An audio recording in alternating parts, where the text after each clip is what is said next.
I have a not fighting game related video that we will spin to make fighting game related. I saw the first like 3 minutes of this video and I was like, Pac, he's really spitting. This is a Yu-Gi-Oh player, a card game player in general, right? I believe he came from Pokemon.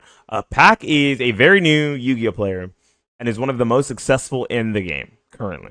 Pac is a multiple time YCS finalist and only has been playing Yu-Gi-Oh competitively since 2019, which is very new, right? When you think about Yu-Gi-Oh, Yu-Gi-Oh is a game like dedicated by legacy, not dedicated, dominated by like legacy skill and legacy knowledge.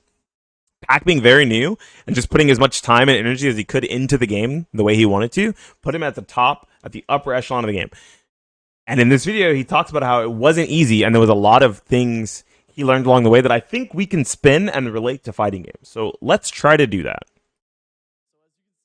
Let me turn it up. I wanted to talk about Pac's very why quiet. you're not winning in Yu-Gi-Oh! And before you get a little defensive as if I'm attacking you, I think the whole point of this video is going to talk about the lessons I learned the way to finally doing well at premier events. Let's start from the beginning. It's covered, but we can Pac all agree that TCG Yu-Gi-Oh! Is a on pretty on tough Twitch. game. Let me move my fucking. Let me move my camera. We'll put my camera somewhere else real quick.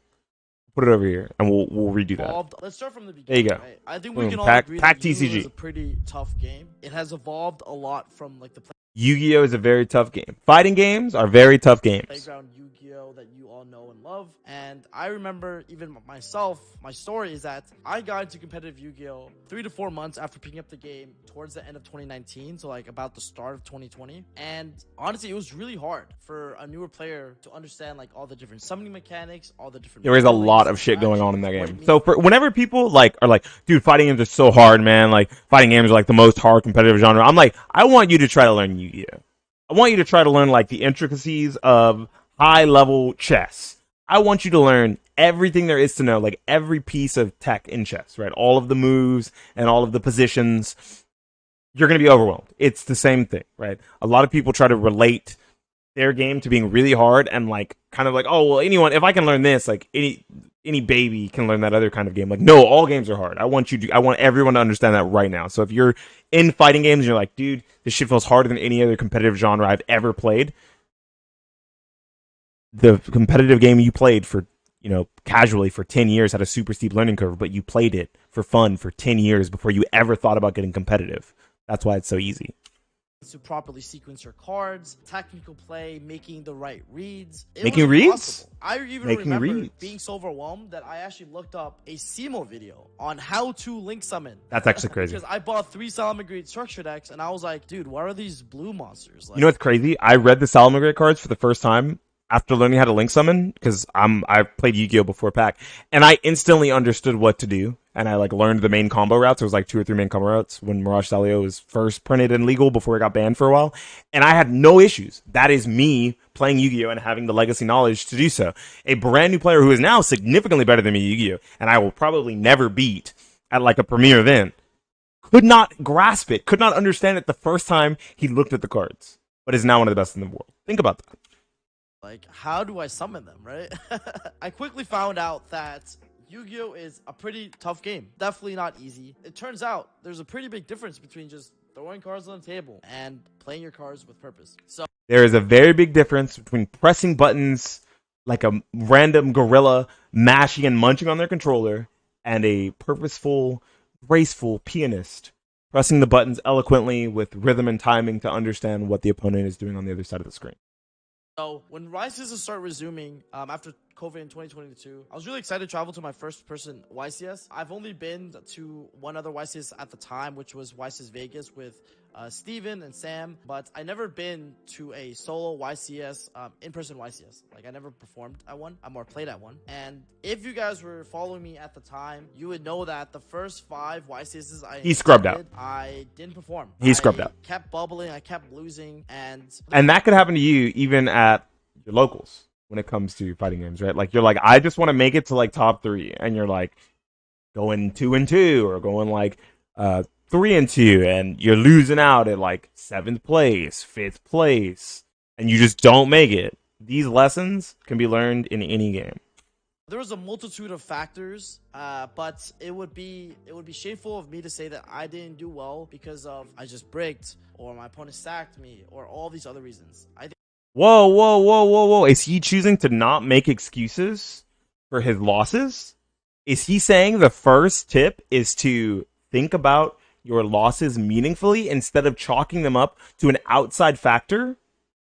My controller was really messed up that day, or that guy was definitely playing in this online tournament on Wi-Fi. There's no way he wasn't. He was using like a Wi-Fi repeater, or I don't know the matchup, or just different things that people come up with to equate their losses to something out of their control instead of looking inward to find out what the true solution was. Let's see if he mentions that. me being the type of person I am, I started to find the reasons why, and I think that shift in mindset is how I was able to perform. That And is I the think most for most important. people, when they're in that predicament, in that I think that is situation, the most they don't important. perform the first 5 premier events they attended, they probably would have stopped because of the sink in time, money. And when you don't see results, it's easy to get discouraged. But I shifted my mindset, and I really looked back into like what has changed, like how did I like start to perform. And I'll say the first piece is like determining if the games you're losing are within your control, and be honest with yourself. So If the game was in your control, find out why you lost it and what you can do about it. Go back and look at the replay for it. If you're a streamer, go look at the VOD. If you're playing with a friend and your friend knows something about the matchup that you don't know, then ask them, hey, was that string duckable? Is that string a high? Is it punishable? Is that a special move ender that's like safe, or is that a special move ender that's punishable with when you don't have meter? Hey, did you have meter that I should have been thinking about during the match? All of those things, right? Just understanding that not every you will get sacked. I'm sure he's gonna mention it. Sometimes you will just get ran over in a fighting game. You will get sacked. There will be things that are really strong and really hard to deal with that maybe your character doesn't actually have an answer for. Maybe your character doesn't have a clean answer for it, and it is a guess situation. And guessing for game is not entirely in your control, right? Sometimes you're going to guess wrong, sometimes you're going to guess right, even in a card game, right? Having reads of what kind of cards your opponent's going to have. But in fighting games, even more so, right? You start making wrong reads, your health starts draining, and it feels helpless. But be honest with yourself. Was it a 50-50? Was it reactable and you weren't ready for it? Was it a cheap, stupid bullshit throw, or are you not learning properly how to delay tech yet? Was this string super broken and needs to be patched? Or does it end in a high and you haven't labbed the character yet enough to know that you can duck it? Be honest with yourself. I remember that people would come up to me at YCSs. They would say, "Hey, what's up, Pack? How are you?" I'll be like, "I'm doing good." I'm like, "How are you doing in the tournament?" They're like, "Yeah, I'm X2, bro, X3. Like, I'm not doing too good." And they would always go on a rant about how they lost, right? Your friends probably do this to you too. Right within like the first couple of minutes of hearing the story, I could tell right They're away if they're bullshitting. capping, or if they actually could have played better. And I'm guilty of it too. I mean, at the end of the day, right, it can be quite embarrassing to tell your friends, content creators you look up to, that you punted, that you misplayed, or all those things. That's the first thing that I started doing, even when it comes to playing games very casually, right? If any of you have ever watched my Paladin streams, I'm not like some super high level Paladins player, but you'll hear me say constantly to my friends, whether I'm playing solo, I almost never play solo, but when I'm playing solo or when I'm playing with friends, and I die in a certain way, or we lose the round a certain way, like we don't capture the payload, or we don't successfully push the payload, I'll say, that was my fault. That was bad positioning. I shouldn't have been here. Or I should have used this ability here. Or maybe I should have saved it for later in the push. I'll say it. The first thing about getting better is admitting that you made a mistake. You have to admit that you make a mistake. Admit it to yourself first. Sure, it feels bad admitting it to your friends, to the people you look up to. Like, I've been to bigger tournaments where people know who I was from Soul Calibur, only one or two, really, mainly Texas Showdown. And, like, I'm like, dude, how you doing in the tournament? I haven't seen you. Like, I haven't ran you in bracket. And they were like, oh yeah, man, dude, I played against this Astroth player, and he was doing like the cheesiest shit, dude. And I couldn't beat it. Like he was actually just cheesing the hell out of me. I'm like, and it even more so in Smash. I heard that a lot when it came to like Smash 4 for Bayonetta, for Cloud, for Diddy Kong matchups you should be ready for. Hearing that people weren't ready for certain things, or something was cheesy, or they got sacked, just bullshit stuff. You got to be honest and like ask yourself if you properly prepared yourself for said event. things. But at some point, the lies you keep telling others and yourself They almost become make it to a point where it's they're self-affirmation, self-fulfilling. You will self-fulfilling. actually Yep. start believing that you couldn't have played better, But you that could have. you could not have sequenced your You hand have to get better, out of that or like you mindset. could It not is one have of made a the better read least on the healthy back throw, mindsets right? And I for think when you do competitive this, it gaming. can be pretty detrimental to your growth as a player. Correct. A good anecdotal story of this is I remember at YC's Charlotte, I played a good friend of mine, Christian Reina, on the bubble G, and I lost because I didn't ash his Phantasme, and he ended up drawing Nibiru off the That's Phantasme, funny. which actually ended the game. So for anyone who doesn't know, I'll explain the quick interaction with Ash and Phantasme. Phantasme, you can special summon it if your opponent has a Link monster, and then you can mulligan your hand up to the Link rating. So say Pack summoned like a Link 3, then he would draw 3 and then put 3 back. So and Ash, if your opponent would draw a card, search a card from the deck, or send a card from the deck to the graveyard, you can discard Ash and negate it. So he could have played the Ash on the Phantasme to stop his opponent from mulliganing 3 for digging for whatever he could have needed. Whether it was a Nibiru, a infinite impermanence, an effectiation, or like some sort of an Omni negate, right? Anything that he could have stopped there, he could have stopped with Ash, and he self-reflected and realized he didn't do it, right? The nib could have been something that he drew. He wasn't aware, he wasn't sure, but if it was a game situation, there was no reason for him not to nib, and I think he's probably going to say that he was. And as stupid as I was, like I'm going to see if he said it. Me to not do it at the time, but it was clearly a mistake, and I quickly realized it after the match when I got nibbed. I'm like, wait a second, did you draw that Nibiru off the Phantasme? I'm like, what did I hold Ash for? Like I was going for game. He was holding Ash to be conservative just in case his game push didn't work, and he could have kept it for the next turn. You want to end the game this turn, gang. Use your resources. Basically, right? Should have just asked Phantasme, right? And like, it's that kind of like critical thinking, that reflection that made you realize, like, okay, wait a second. I am not going to top this YCS because of this mistake I made, right? And a mistake. Those gives me admitting the mistake is good. I play better. Like, that is critical to growth, right? So, and it's also important to note that, like, these small mistakes you, like, make at these, like, within these rounds, maybe I was X1 at the time and I made this mistake against Gunther, and now I'm X2, I'm still in the tournament, but it's important to note that, like, these small mistakes have ripple effects. That one match you lost can, like...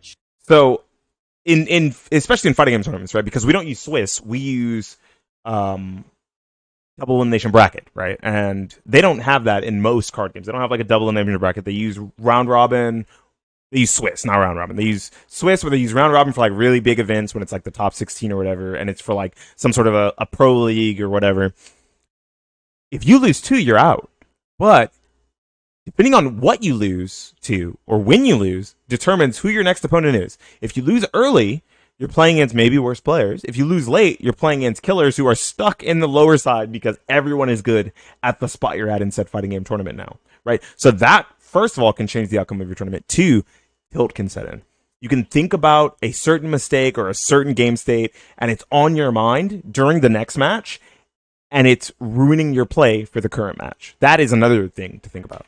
Change your whole tournament drastically, right? Yeah, that's kind of like how I got better, because even if I do like a lot of self-reflection in between these games, and even after Josh and I played our feature match at YCS Bologna, I remember he and I chatted in Top Cut, and we were like, Josh was like, hey, I could have played better, and I told him like, hey, I could have played better too. And they were in Top Cut of a YCS. That like really goes to show that, like how the top players think. Always try to figure out like, okay, what like, you could have done better. Like Josh won our match, like he was even like, wait, hold up, I didn't actually play the best I did. And I think like that type of like critical thinking is really, really important. That's the first aspect, admitting to mistakes and improving and learning from them. The second piece is learning how to play Yu-Gi-Oh! Is more important than learning how to play a specific deck. I'm going to relate this one to fighting games. This one's easy. Learning how to play the game is more important than learning how to play your character. Now, that sounds counterintuitive. That sounds very unproductive with your time. And the reason why is because it takes longer to develop the technical play in the game than it does to develop a quick, easy flowchart with your character and mash around and get to whatever rank you want to get to. I am Mighty Ruler in Tekken. Do I know how to play Tekken? No, I know how to play Raven. It would take significantly longer for me to properly learn how to play Tekken, but I would be a better player for it because I would be able to take that ground level skill and apply it to any character in the game. I started Soul Calibur with Zasalamel, but I learned so much Soul Calibur along the way that I can take that technical play, that skill that I have with Zasalamel, the skill that I have in Soul Calibur, and transfer it to any other character. The same way you see a lot of top level Street Fighter players learning how to play multiple characters like very fast. You're like, whoa, when did Mina RD get a Blanca? When did he get a Luke? Like, when did he get a JP? You're like, whoa, like this guy's got 3 characters and he only played 1 or 2 in Street Fighter 5. Like, what's going on? That's why. That's where that comes from. It comes from having a technical understanding of the game, not just learning your character, learning the strings, learning the routes, learning the safe pressure, learning the safe jump setups, right? If your opponent does this, you can counteract with this spreadsheet type shit. Once you get away from that and learn the actual game, it's better for you as a player. If you think about it, the reason why I'm able to consistently switch decks for every YCS and play them at He's going to talk about exactly what I just talked about. That mastering the fundamentals of Yu-Gi-Oh will give you a lot more Thank you, mileage for your time. I will definitely concede the fact that it will take a lot more time if you're a newer player, because there's a lot to learn in the beginning, like understanding how chain links work, understanding what turn player priority. When someone tells me they want to learn Yu-Gi-Oh or want to learn a fighting game, and I relate these two things to each other because Yu-Gi-Oh is very hard compared to a lot of other card games, and fighting games are very tough at the very beginning when you have no idea what you're doing. If you want to, I'm like, what are your goals? Are you trying to be really good, or are you just trying to like press buttons now and have a good time? And if they say they're trying to press buttons right now and have a good time, or I just want to learn a deck, right? I just want to learn kind of what to do. I just tell them, learn your deck. Learn your deck. Here's your deck. Here's a YouTube video on your combo routes. Go have fun. Go forth and have fun. Figure out everything else in between on your own. Here's your list of safe launchers. Here's your list of pokes. Here's your combos. If you get a whip punish, go forth and have fun. Figure out everything else in between in a fighting game, right?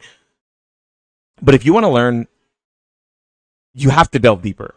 If you want to learn, you have to delve deeper. And I'm going to let him talk about it because I'm sure he's going to mention it. It means understanding like rulings, interactions, like understanding all these things that have nothing to do with your deck. Understanding turn player priority, understanding that on resolution you have priority to activate a fast effect. Like these are sidestepping left, sidestepping right, backstepping. You're playing like a virtual deck, if you're playing a Pearly deck, learning how to delay tech in something like a Street Fighter, learning when to properly RC is much more important.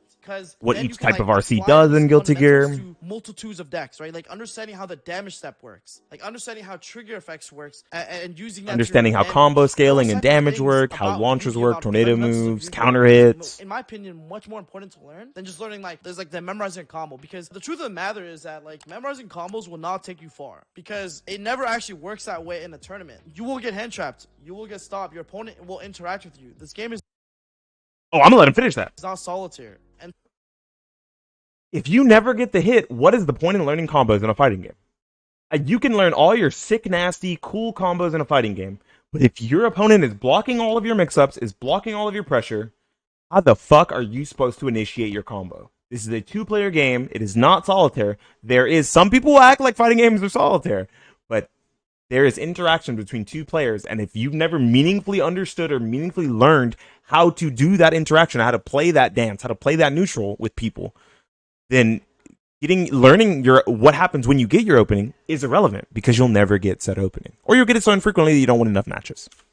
And so as a result, like these combos that like people show off and like the spreadsheets on stuff, I mentioned they're spreadsheets, important to know, but you need to understand like why they work, how they work, instead of memorizing how they're being performed. I will say like one of the reasons why learning how a combo works, even in a fighting game, is way more important than learning the combo, right? Like learning in something like Tekken, the difference between like screw moves, launchers, counter hit launchers, the heat bound, like all those things are very important, because then you can mix and match them as you want depending on the character. That's really important, right? Learning like what kind of juggle states you can get from certain moves, from certain types of anti-airs, from like different punish and counter hit situations in something like Street Fighter. Very, very important. Learning how gravity scaling works in Mortal Kombat 1 and the older Mortal Kombat games, NRS style games, how the gravity doesn't last forever. Learning those basic things will take you further than just learning your B&B with your character. Why like some players who've been playing forever are leagues ahead is because they've experienced a lot of like these rulings, these interactions, like how all these things work, all the Yu-Gi-Oh fundamentals. They learned that way earlier on. If you looked at some of my first streams when I started playing Yu-Gi-Oh, it was actually me grinding Dueling Book, watching back my replays. I did this for... He said watch your replays. Y'all heard that? Hold that shit, fighting game players who say, I don't need to watch my replays. Nah, I think I'm gonna do my own thing. You gotta watch. You need to watch your replays if you want to be good. Adapting to like the different game state and all the experiences, all the lessons. If you want to be good, if you're just trying to get in there and mash buttons, don't worry about it. Specific deck playing Yu-Gi-Oh will develop to what I call like this Yu-Gi-Oh game sense, right? Like having game sense. That's why you can see top level players transfer their skills to a different character quickly is because they've already understood how to play the game, not how to play their character. And it happens. I was watching a Sajam video where he had mentioned, I played this. Still, a pack is really fucked up. I'm sorry. I played Azucena, who has strings off of her down forward 1. So when I tried Lee and realized I didn't have strings off my down forward 1, I felt lost. Because he never actually just used down forward 1 and like used it as a poke, used it as a spacing tool, used it as a way to catch like delay step and things like that. He didn't truly learn Tekken. He learned Azucena. And there's nothing wrong with that when you're just trying to get in there and press buttons and like talk about the new player experience. That's fine. That's what Sajam does for a lot of fighting games. But if you're trying to be the best at Tekken, that's not what you learn. You don't just learn your character. You learn the fundamentals. Other games would call this like game sense. I call this like your Yu-Gi-Oh game sense. Like that kind of like being able to navigate game state. You could even call that legacy knowledge kind of stuff, in right? something like a Jesse fighting is a game. really good example of this, right? Like he's refined his fundamentals and technical plays over the years to where he does not need to practice as much or play as much in order to do well YCS. Like I have personally, You can see a lot of people who like, oh, I haven't played Street Fighter in 6 months, and they're like, boom, I just made top at a major. That's why. Up to a YCS and just cooks people because of the game sense he develops from years of practice. I think for someone like myself, if you're a newer player, if you're someone looking to get better and get to that level, you're gonna have to work a little bit harder. He's been doing it since he was like 15, right? And that's what I kind of like did when I first started, like at like start of 2020, end of 2019. That's kind of like what I did. I had to play more than others. Like I had to be on dueling, but I had to like because I need to make up the in time. I think a perfect example is someone like Inconsiderate Raccoon for Tekken. Inconsiderate Raccoon is very new to Tekken. He started with Tekken 7 like season 3 or something. Didn't start early in Tekken, and he's a very strong Tekken player now. And the reason why is because he just put so much time into learning the fundamentals of the game. Taking any piece of advice he could get when he realized they weren't bullshit, going back and looking at his replays and critically thinking about what went wrong in the match for him. Those things are very important. Looking at the opponent's mistakes that were made and that how he didn't capitalize on them well enough to make it a real threat. All of those things are very important. Like for that lack of time that I don't have playing the game, I need more experience, and the only way to get more experience is just to keep playing and play critically, right? Because you could play the game mindlessly and not learn anything. Right? Like you could mindlessly like I put cards on the table, do this, do that. You can mindlessly play a fighting game and feel nothing, learn nothing, and stay at the level you're at forever, or you can critically think and start to gain more knowledge and gain more experience and level up as a player, right? There are a lot of people who like they're like, oh, you know, I've been playing Street Fighter since like Street Fighter 4, and you know, in Street Fighter 5, I was like hard stuck, you know, gold, and now I'm hard stuck platinum. Like in Street Fighter 6, what do? You're not thinking generally, you're not thinking about what you could do right and what you're doing wrong, like what you could have done better and what you're doing poorly, right? A lot of these people, I watch them play, and I'm not here to like rag on anyone, but I watch a lot of older Street Fighter players, right? That are in their like late 30s, early 40s, and they're just gaming. They're just older dudes, and they're just vibing out, and they're like, you know, I've been stuck in platinum for a while, and they're doing the exact same thing every match. They're doing their jump ins, they're doing their EXCPs on wake up, they're doing their DIs, they're doing their sweeps, and they're not doing anything new. They're not adding any more layers on top of their gameplay, and they're not going back and looking at what they could have done right. They're not going back and trying to figure out what they did wrong, and that makes for stagnation, right? Instead of accelerating and getting better, instead of accelerating their play and elevating their play, they're just stagnant. They're stagnating, and that's what he means by playing brainlessly. You can play brainlessly and not learn a damn thing about the video game, or learn very slowly, but you'll probably learn something. Or you can think critically about every single win or loss and gain significantly more XP. Said a couple stuff. When you play and you're trying to improve, you should always be critically thinking about, okay, how should I sequence my hand in order to play around Draw and Lockbird, because I know that's a very common card in the format. If that's the case, should I start with this normal summon? But does that expose me to Valor and Imperm? Does that even matter? Like, do I lose those two cards anyways? Should I just start with the most powerful normal card in my hand? These Yeah. are things that should be going through the back of your head if you're looking to get better. Do I start the round with dash block? Do I start the round with backdash? Do I start the round with a jab or a quick mid check? Or do I start the round with a jump, right? These are all things that should be going through your head. How likely is my opponent to beat X type of move with their character and at the skill level we're at? Critically thinking, even at the start of the round, right at the round, I'm a charge character. Should I be holding charge right now? Yes, probably. The answer to that is almost always yes. Yo, thank you for Gave the him some Prime sub. I know-how short. appreciate it. Reading about how like a deck works is not gonna help you get there. Like you're Yep. gonna need that game experience, right? How many people at a YCS play like the tier 1 deck? How many people And play don't Rescue Ways? and Why is don't it make so it to the. few making top cut? Why is it like the same play? You can play the best deck in the room and be fucking dog shit. You can play the best character in the room and be fucking dog shit if you are choosing not to learn. That's just how the game works. If you have a good game sense already, swapping over to the best character in the game might be a great idea. But if you're not good at the game and all you're trying to do is dick ride the best deck or dick ride the best character, be a tier whore out, as it were, you probably won't get very far. You're going to beat up a lot of people. You're going to beat up a lot of low level players. You're going to make it to like a decent rank where people start getting good at whatever game you're at. And you are going to stagnate because you never wanted to learn anything good. You wanted to learn how to be cheap. And because that's all you wanted to learn, you get nothing. Players making top cut. It's because like you could be playing the same deck as someone else, but you could be playing it so different, it's not even close. Like one person looks like a surgeon, the other guy looks like a first year nurse. The third I'm going to go even further. In fighting games, you can look like a surgeon playing, the worst character in the game, and you can look like a fucking, like a playground child playing the best character in the game.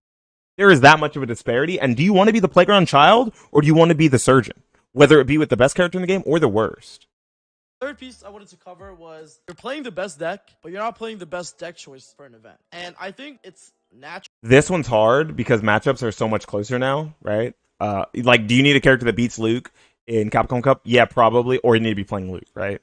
Do you need a character that beats JP or is JP in Capcom Cup? Yeah, probably, right? But I think more so, we can spin this so we can say, you might be playing the best character, but you might not be playing the best character for you. While I will say that everyone, if they really hunker down and try, you can learn any character you want in a fighting game. You can. But does that mean that character was meant for you? Some players are just going to gravitate to certain styles of characters better than others. So if you're a really aggressive player, why are you playing a control deck? Why are you not playing aggro or mid-range, right? Like a faster mid-range deck or an aggro deck. If you are a really space control and like neutral focused player, why the fuck are you playing Kimberly, right? Like that's something to think about in Street Fighter, right? Why are you playing a rushdown character? That's something to think about. To gravitate towards the preconceived Mid-range, baby. I love mid-range. Mid-range is my favorite. There isn't any other choice. We can look to tier 0 formats like tier elements, and if you're trying to figure out a meta call, it was borderline impossible. Yeah, you just The deck play was tier just element. too powerful. This tier element It was the outshoot best deck in every the room. scenario. Like the only deck that could really compete toe to toe. I play grapplers even with my TCG. Let's go. But there are a lot of formats in Yu-Gi-Oh where it isn't just dominated by one deck. And I think when I attend premier events, I always try to block out as much noise as possible. Really sit down and determine which decks are good deck choices. It's time consuming. Like it's not. I'm not saying like this is something you figure out. That's kind of like figuring out which characters really your character beats and loses to in a fighting game, because a lot of people will just be like, they'll play against a certain style of player and they'll lose, and they're like, yeah, any character that plays like this just beats my character, just fucking demolishes my character. My character has no tools, no answers against this. Like, actually sit and think critically about what other tools you could possibly have or what other styles of play you have to beat those tools, right? Maybe you need to do more walking back and forth. Maybe you need to play more aggressive, more offense. Maybe your character even has a few more aggressive tools that you're not thinking about, because that's not the play style of your character. That could really help you elevate your character in that matchup. Day one of sitting stuff down, like it's time consuming. That's what people have to understand, that when I'm sitting down trying to figure out which decks are good, I'm like trying all these decks out and understanding at a core what their pros are and what their win conditions are, what their lose conditions are. Understanding a game plan with your character. Understanding their strengths, their weaknesses, what they're going to do the best, how they win, and how they lose. That is so important for like establishing that with a character, right? Like, okay, well, DJ doesn't really have a lot of good mediums, right? His crouching medium is really strong, but his stand medium punch, his stand medium kick, they're like both DIable, and his crouching medium kick also DIable, can't drive rush it, right? Drive rush cancel it. What does he have to make up for that, right? Really fast jabs, good drive rush jab pressure, fast enough heavies, right? Really good anti-airs, and a great fireball. That's like, you have to separate that into things, and then when you're playing the game, like, hey, this thing gets me killed a lot. Like, this style of thing gets me killed a lot. does my character's kit have another answer to it, or is this just my lose con? Like, is this style of play actually going to shut down my character? Healthy TCGs, in my opinion, have a rock paper scissors feel of control, aggro, and mid range, and then there's me, Johnny Combo player. I think combo exists in every card game, right? Combo is healthy depending on the strength of combo. There's nothing wrong with having 4 decks, right? With having combo, aggro, control, and mid range, that's okay, right? In Yu-Gi-Oh, mid range is kind of dead, so we have combo, control, and aggro. We don't really have mid range, right? I guess we do, right? We have like 1 and 2 card combos that lead to like a similar board overturn and like really great resource recursion. So I guess those would be the mid range decks of Yu-Gi-Oh, because Yu-Gi-Oh is very different than other card games. But we still have combo, we still have control, we still have aggro decks, and I don't think that combo is inherently unhealthy. I just think that it's like really far off in one direction that a lot of people are like, whoa, like this doesn't feel like the rest of the game. But like when you think about it, does control really feel like the rest of the game? The only 2 decks that like the only 2 deck archetypes generally that feel like a card game are mid range and aggro. Control's like you're not. Neither one of us are really interacting, right? The interaction comes from like when I have to make the read of when I can try to summon my creature, and you won't have an interaction.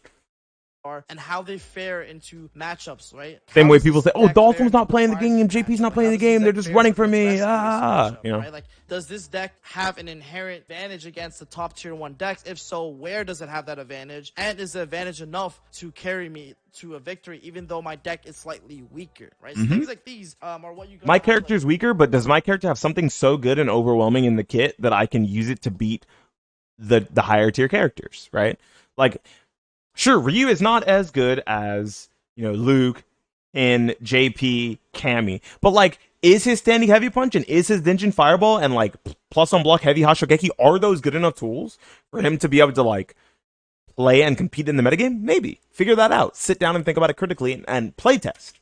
Think through, right? And the other important thing is that like when someone says X is good, Y is good, it's really important that you really try to determine if it's actually good or bad because of your own testing. Like this is like really This thing happens so much in fighting games too, where everyone starts the game and they go, "Hey, who's like everyone's like favorite content creators for the game? Have they put out a tier list yet? Like, do we know who the best characters are?" It's nigga, the game came out day one. The game just came out. Format just started. You would call it a format in something like card games where like they had a ban list or they have a new rotation or whatever. New set rotation, so like a bunch of cards dropped out, a bunch of new cards are like filtering their way into the format. And people aren't like, what's the day one tier? I mean, there are probably some people, but those people are very brain dead. There's nothing wrong with net decking. There's nothing wrong with looking in the direction to see if it's the right direction, but don't look in that direction and just start fucking walking. Look in that direction and like really think about if those lights are as pretty as you think they are, or if they're covered by moths. Okay, like sometimes you're gonna like look at a day one tier list and it might be really accurate, but you won't know if you don't test for yourself. There's a lot of times, even in fighting games, where a lot of characters get overhyped on day one, or overhyped at the beginning of a meta, or underdeveloped, like undervalued at the beginning of a meta, and they happen to be really fucking good, and we just don't think about it, just don't know about it yet. That happens so much in fighting games. I'm sure there's like tons of examples that you guys can think of, but I just don't feel like doing it right now. Leave some in the comments, I guess. important. I think this is like the most important thing, which is like you should have like conviction when you submit a deck list for a YCS. Like it shouldn't. Obviously, you can be a little bit. Have faith in your character when you're playing. When you've picked your character, once you've hit start on that match in your tournament set, have faith in your character. You pressed yes to going to the stage select, and then you hit random or you hit your stage if it's something like Smash. Have faith in your character. Been nervous about the tournament and stuff like that, but you should be like, you should have your own conviction and your own like thought process. Like, hey, like I think from my own testing, I think this is good, right? And at the end of the day, if you don't have enough time or if you're not confident, like you can always reach out to other people to get their insight. But at the end of the day, it's you. Like you're the one that should be making the decision, right? It's kind of like I think net decking is great, and then net decking and improving on someone else's deck is even better. Taking someone else's deck, but mindlessly like just submitting it is not, I think, the best way to like perform. I think watching someone's VOD in a fighting game and saying, "Yep, I'm going to play exactly like them," is the worst idea, because that might not be either A, the skill level you're at yet, or B, that might not be the perfect way to play the character for you. For you, right? Like if everyone went around and did drive rush jab over and over with Ken, then we would started net decking that. reasonably, if everyone had brains, people would start finding reasonable counterplay to it. So net decking that answer, that level 1, only gets you level 2 and level 3 Yomi'd. And you end up fucking dying. You're like, well, why is everyone beating this? Because you're doing the best thing in the room and everyone knows how to beat the best thing in the room. Are you fucking dumb? Use your brain. You can't just flowchart in card games or in fighting games. But it's not like the best way to do well. I don't think there's anything wrong with it. It's just I think if you're looking to do better, like it's not gonna get you there. Yeah, if you don't have time, then you can refer to creators that you trust or like friends for some insight. Hire a coach to maybe get you to that next step. Like a good example is like I remember like Joshua Schmidt, like he reached out to me. He was like he wasn't testing out as much, right? Because of the time constraints and all this stuff. And he asked me for my opinion on what decks I thought were good. I think this was around like maybe Euros, if I'm trying to remember. He asked me for my opinion on like the Pearly Euro Nationals, by the way. I explained to him like what my thoughts are on Pearly, its matchup, its pro, like what's some weaknesses, like what advantages does it have, all this stuff, like why I think it's actually a good pick, why I played for the last 2 events I played. And at the end of the day, Josh didn't blindly listen to me. Thank God. Like he didn't play Pearly, yeah. A unique spin to it. He critically thought about what I said and if I was actually right or wrong, and then ran with it, right? But like I said, at the end of the day, is like you're making a decision, you're critically thinking. I think he ended up playing Runic at that event he won. Opinion. You could ask not Pearly, but don't blindly follow. The last piece is about that you're adding cards to your deck because you like them, not because they're objectively good. This one is so easy. Is there a move you're using too much in a fighting game because you really like that move and it feels good to land? Are you a Timmy? Like, are you just like, every time I'm close to my opponent as Zangief, I have to go for SPD. Whether it works or it doesn't, I am going to try to go for it every time. Are you a King player and you get close enough for Giant Swing every time and you're like, I must Giant Swing? You reel it back, right? Maybe you're playing, he's going to mention like a 44 card deck, 45 card deck. Maybe you could reel that back to like a 42 card deck, a 40 card deck, by taking out some of the fluff, some of the extra pieces you don't need. Maybe you're doing too much, as the kids would say. You're doing too much, right? You're adding too many extra pieces on top of an already working game plan, or already a game plan that works for you because you really like said thing. First of all, in a fighting game, the hardest part about this is telling you to stop doing it. I'm going to tell you to do it less, right? Like, and I think that that's a perfect, I think that's a perfect, like, learning example, is like, I'm going to try to find where we were at. I have, like, done a lot of coaching. I have nothing to not. Oh, okay. The opinion. You could ask them for their suggestions to your deck. Okay, here we go. We're back. More often than not, the way it works in fighting games is you can always, when you're first starting out, overdo something. Like, block a lot. Try to block everything. Try to react to, like, all of the lows, all of the overheads. Try to make really good reads on throws and, like, delay tech a lot. And then as you're getting hit by it, just bring it back. Reel it back a little bit, right? That's kind of like your deck. Your deck is mental when it comes to fighting games, right? Your deck has a lot of blocking, a lot of jab checks, and a lot of throw teching. All right, maybe take out some of the throw techs, add a few more jabs. Maybe take out some of the blocking and add some OD moves, right? Some reversals. Add some supers. You're doing a lot of waiting around in neutral and waiting for anti-airs, but not pressing buttons. Maybe add a few more plus on block advancing normals if your character has it. Add a few more neutral skips, right? Like, so you just mentally take out some of the things you're doing too frequently that aren't working and add in things that are starting to work until you find a good balance of how your character, your deck, your mental stack should be played. Because you like them, not because they're objectively good. That one really hurts in card games, by the way, because I have a pet card that I put into any deck that has these 3 colors in it. If it is black, to be fair, it can be black, green, blue, or red, green, blue. It doesn't matter. If it has green and blue in it, I'm going to put in Nissa, Steward of the Elements. I don't care. Even if the card has no good function in the deck, like it's not good enough for the deck, like it's a land ramp deck, or it's like a graveyard deck, so it has literally nothing to do with Nissa, and the fact that when her ultimate happens, you turn 2 lands into like 5/5 flyers, I'm going to put that in the deck. I don't care. My wife bought it for me. I think it's a dope-ass card, so it's going to make it into every deck that has fucking Simic in it. Should it? If I'm thinking critically and trying to build the best deck, no. When I played in locals with my Muldrotha deck, I had a Sultai, a green, black, blue Muldrotha deck that I did really well with at a lot of Magic the Gathering FNMs here in my local area. When I drew it, a lot of times it was a dead card. It didn't do anything. I left it in because I really liked the card and was still doing well with it, so it didn't matter. But if I was thinking critically and trying to become objectively better at the game, I would have taken it out for something that when I drew it, it was going to feel better. It was going to feel like a card I wanted to play. You have that one favorite card, you just got to throw in your deck. Thank you. Like, He gets I it. get that. Because when people send me decks to review, like, I just find this happening all the time. You're like, why is this in I here? don't want to talk about it because I have like done a lot of coaching. Like, why is this in here? That happens a lot. One of the things I want to ask them is like, why are you playing that card? More often than not. Hey, why are you doing this specific string so much? Like, and it's getting blocked too. Like, you're already not. It's not working. Like, why are you doing it? Dude, that string looks so fucking cool. I can't stop doing it. That's the answer you hear. You know, when it hits, it feels so fucking good, dude. Like, I just have to keep using it. The scenario people present to me is like, dude, if pigs started raining tomorrow, like, you need that card for that one situation that happens maybe once every 10th moon where, like, Bro, he blocked it 9 times, but he got hit by it the 10th time. It felt so good. Like, the moon turns red. Like, I'm just like, it's like, dude, like, maybe you should take it out. And they're like, nah, but I want that card.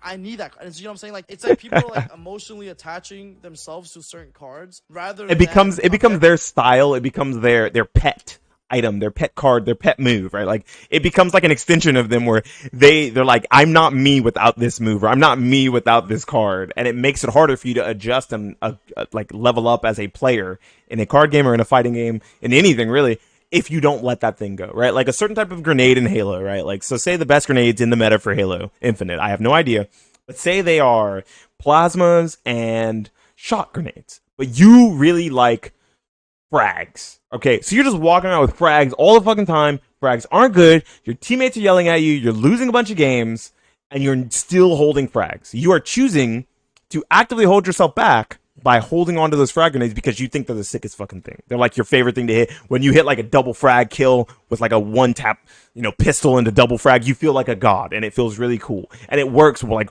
1 out of 9 times. You're a Timmy, and that's okay, but it's gonna hinder your growth as a player.